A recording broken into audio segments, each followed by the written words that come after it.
I think we can say with confidence now that the US government has high definition 4K video of unidentified flying objects, UAPs, and they don't want us to see it.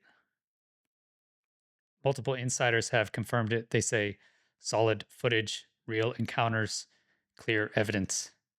Today, I'll walk you through four major recent interviews, each revealing that the government has undeniable proof of the phenomenon, and yet they continue to hide it.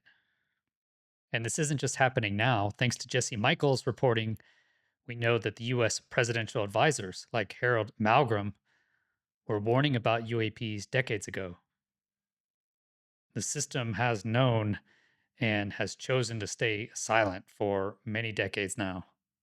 But today, in the past few years, we're seeing a new generation of courageous individuals stepping forward.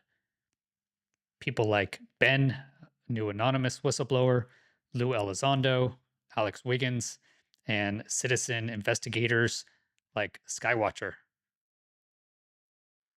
They're all pushing for discovery from the outside and disclosure from the inside. So, inside and outside the system. So, together, they are forcing the truth into the open. I think now the question is not, will it come out? It is a matter of time.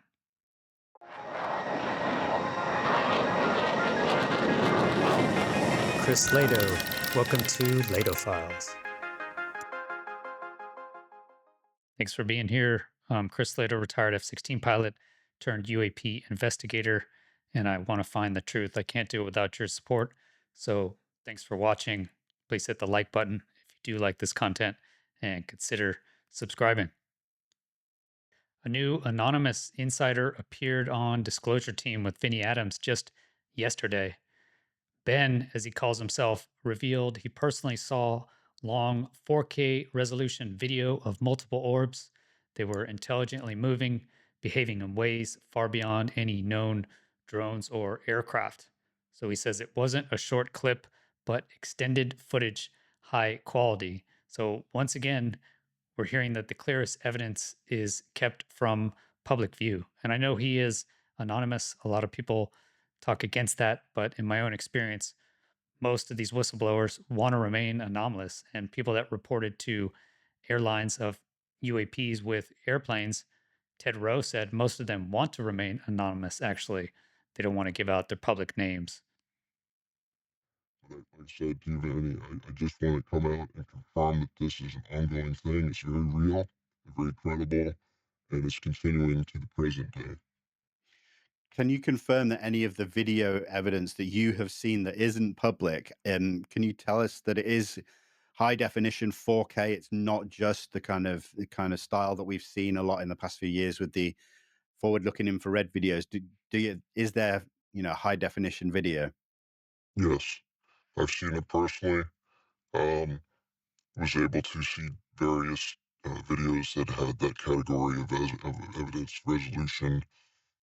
Um, FLIR, usage of FLIR to ID tracks, daytime footage.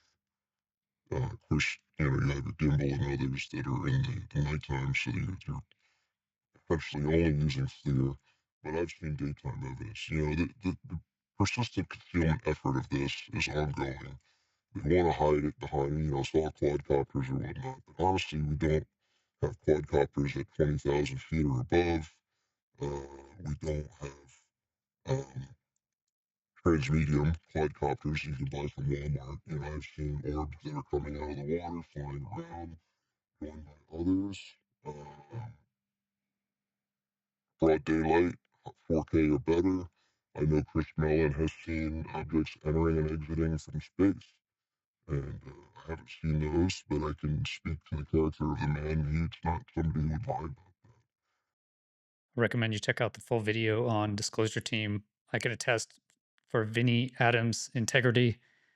He is a legitimate researcher. He has nothing to gain. And he personally verified the credentials of Ben.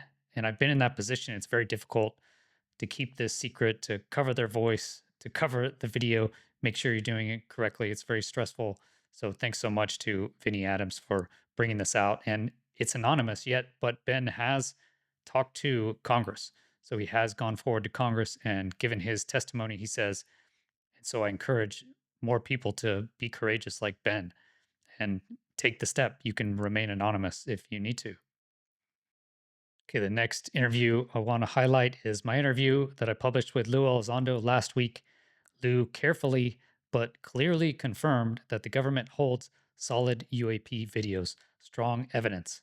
While AARO may be turning a new leaf, according to Lue, the reality on the ground does tell a different story. Hopefully, we'll see something different in the future. But from the government, we're seeing continued debunking efforts using bad math on cases like Go Fast, I'll talk to here in a second. You also have silence, complete silence on the stronger cases like Gimbal and the Nimitz encounter. We've heard nothing from the government on those two major cases. So they debunk Go Fast, but Gimbal, they're just completely silent. And I'm curious to see what math they can use on Gimbal. Also, they are ignoring the February 2023 West Coast Tic Tac sightings entirely. Again, those are new, but we haven't heard anything. And I just find it amazing that Arrow hasn't looked into that. We'll go into that at the end. So, meanwhile, the Navy has classified all new UAP footage, making it non foyable. I think that is very telling if you just think of that. So, check out this clip from Lou. Look at Mike Gold at NASA, right? A lot of people that are willing to come out now and put their credibility and even their careers on the line. Look at you, right? You could be covering anything you want out there. With your successful background and as a fighter pilot and all the other stuff you've done, you don't have to cover this topic, but you are, and you're doing it because you feel it's the right thing to do. So I agree with you. I think Nimitz was the first one. It was one of the gold standard investigations conducted by one of my colleagues. I think they did a very good job. I had a copy of the actual investigation.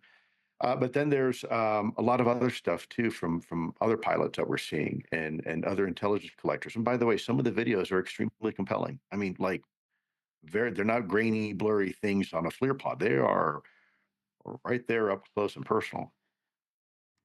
Yeah, I mean, that's amazing to hear because Arrow comes out and releases their most debunked videos. Essentially, the only ones we've seen are ones that they can definitively prove are not UAPs, and the ones that the big questions I have, are like Bob Salas, where you have the nuclear incidents, the Nimitz, and the Gimbal.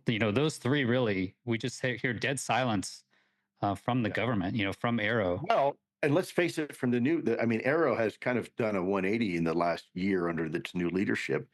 Whereas the last leadership was like, oh, nothing to see here, folks. These always have prosaic explanations, even though we don't know what they are. The new guy says, look, with my background of physics, which by the way is a lot, there's things that we are seeing that defy my current understanding and our understanding of state-of-the-art technology in physics. We can't explain it, right? So there are things out there that, in essence, go bump in the night that we don't know what they are. They're not balloons, they're not helicopters, they're not drones, they're not planes, they're not missiles, and they're performing in ways that defy our current understanding of aerospace and those types of physics. And so I think if people pay attention and read between the lines, they'll see that I think there's Arrow is actually might be turning a corner a little bit.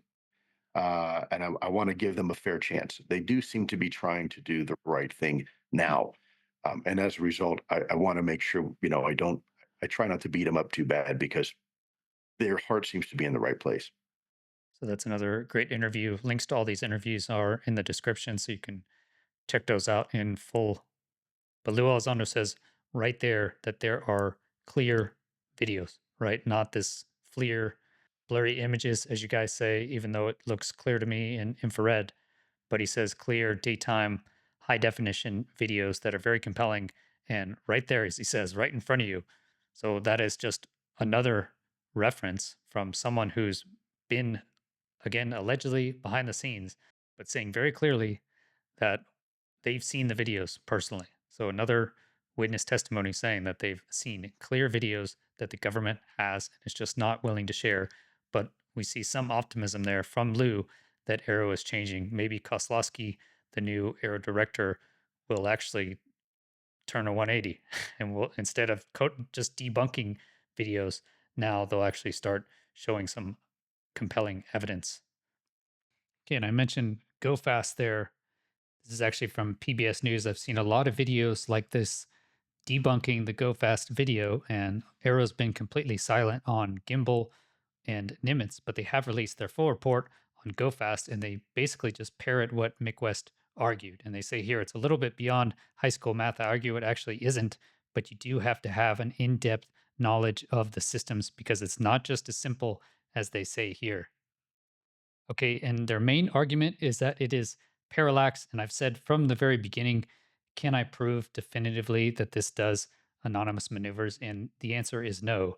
But I also believe that they cannot prove definitively that what they're saying is true here, that it is just a balloon at 13,000 feet because you'll notice they get the range from the FLIR pod.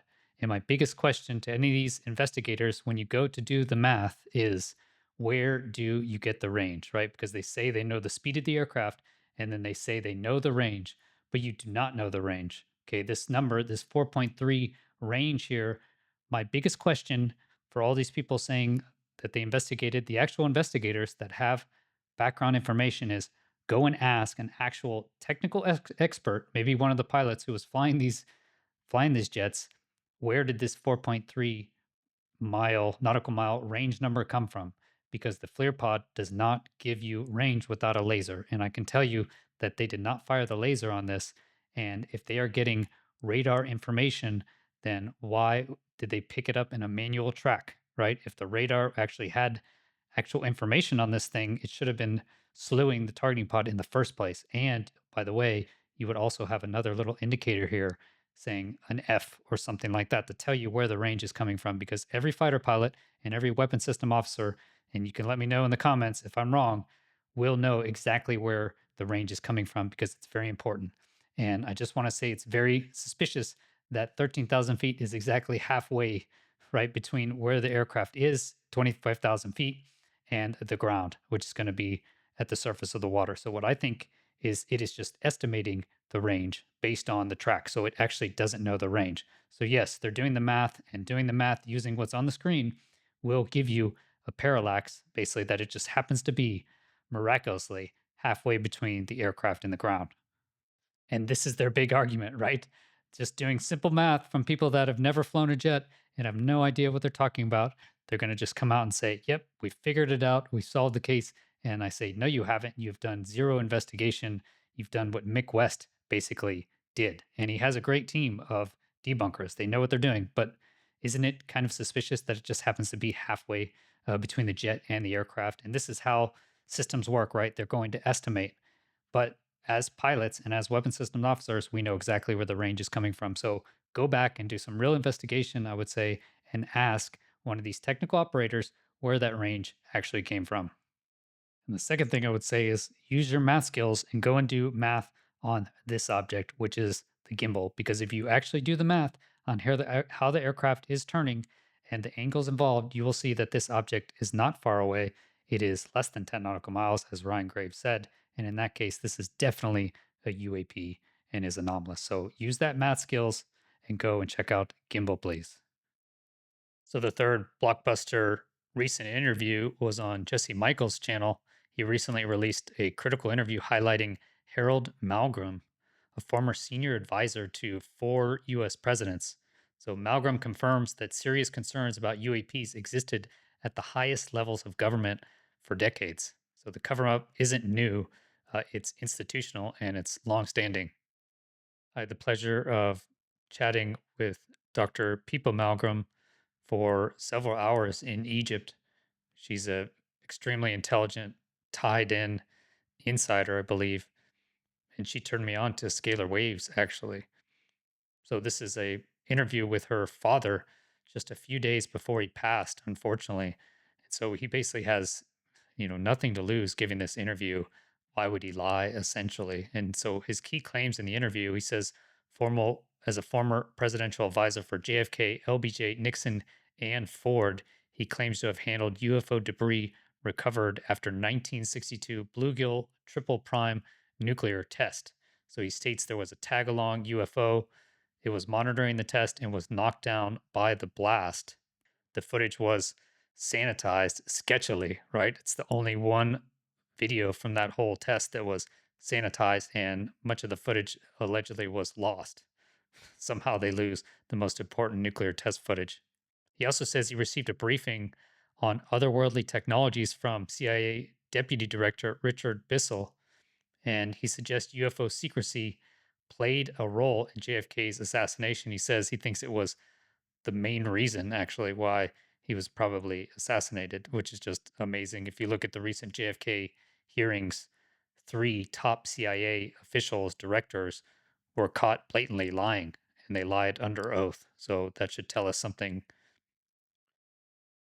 So the test footage was allegedly sanitized with a white triangle covering the UFO.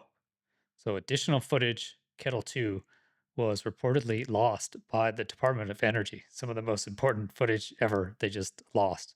So unfortunately, most claims are just based on conversations, not independently verified, although we can see the white triangle there. Why would you sanitize that area with a strange white triangle? Super sketchy.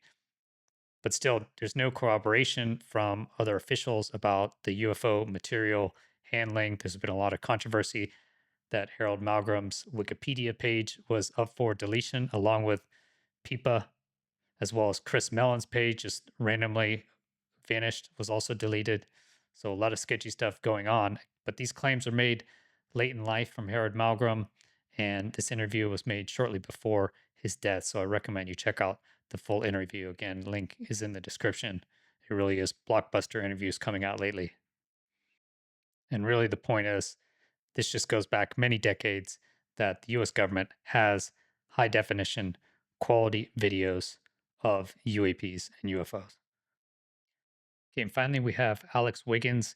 He courageously came forward on Weaponized podcast with Jeremy Corbell, George Knapp, and he confirmed that, at least for me, the Tic Tac videos are 100% real. There is much more footage we haven't seen. This is from February 2023, the event that he witnessed, and they clearly showed using radar and FLIR that there are Tic Tac like objects out there. You can see it very clearly, and that was from over 2 years ago. So since then, we surely have gotten more videos of Tic Tacs, and these encounters are ongoing. They're unexplainable, and I think they're undeniable at this point. So Alex's courage joins other people like Ben and Lue, risking their careers and reputations to help the truth reach the public. So those were from insiders coming out, and now we have citizen groups like Skywatcher, led by Jake Barber. He is another whistleblower who has come out, and now they are doing citizen science, putting their money where their mouth is, taking their time, putting their credibility on the line, and they're getting results, right? Check out their YouTube channel as well. They've also released two videos, including this one, where they show many different types of UAPs in daytime video capture. And I know their claims are controversial, but this is just another amazing example of what is out there. And what you're seeing is efforts from inside with disclosure, as Lester Nare called it, and then from the outside, citizen efforts like Skywatcher. You also have the UAP Disclosure Fund that Lue Elizondo mentioned, bringing whistleblowers to DC, etc. So I think it's like a two-pronged effort to really get to the truth. But make no mistake, I think this is a marathon, not a sprint. I've been overly optimistic in the past, and it bit me. So I think I was wrong. It's going to take more effort, right? The paradigm will not shift overnight. This has been going on for many decades. So trust in government has totally collapsed. Only 16% of Americans trust the federal government now. That is the lowest level ever recorded. And if these lies continue, if the truth continues to be hidden, America itself risks collapse, not because of UAPs, but because of the corrosion of public trust. And that's what Lue Elizondo said in my interview with him.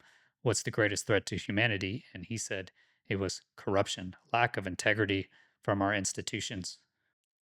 If you're inside the system and you know the truth, what will you be remembered for? Lying to the people you swore to serve, or trusting that we, the people, are strong enough to handle the truth, whatever it may be. So I'd say if you have information, please come forward, even anonymously at first. Every step toward disclosure matters. History will remember those who chose courage over fear. And this will come out sooner or later. I mean, look, we're finding serial killers from decades ago, right? New technology is gonna lay bare everything that's going on now. Although it may be decades in the future, history is going to remember it because at this point, it's only a matter of time. I think the truth will come out. The only question is, which side will you be standing on when it does? So we really are at a historic moment. This is an amazing time to be alive. Whistleblowers are stepping forward. Independent investigators are capturing real anomalies. It looks like the public may be finally waking up. The May 13th hearing is coming fast from the Federal Secrets Task Force.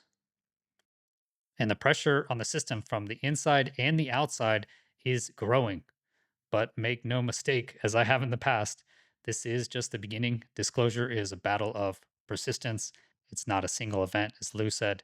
It's putting up with failure. And you can see I'm still here grinding it out. I've made many mistakes in the past, but I care about the truth. And if you care about the truth, if you believe the American people deserve honesty, then please come out as a whistleblower. And if you're watching, thank you so much for watching. Share this video, subscribe, stay engaged. It's really only if we quit, but I think the truth is going to come out sooner or later. The only way it's going to stay hidden is, as Ben says, he makes a quote. He says, "The only way that evil persists in this world is if good men and women do nothing." So let's not stop demanding the truth. Thanks again for listening. It's really the best thing you can do for this channel. If you want to support further, go to patreon.com/Chris Lehto. Like all these fine people here, you can also be a YouTube member. Come to the Lehto Files Discord to continue the conversation. You can always buy our merch. I love this hat. And check out our sister channel, UAP Society. They have a weekly UAP news show. Have a great rest of your day. Peace.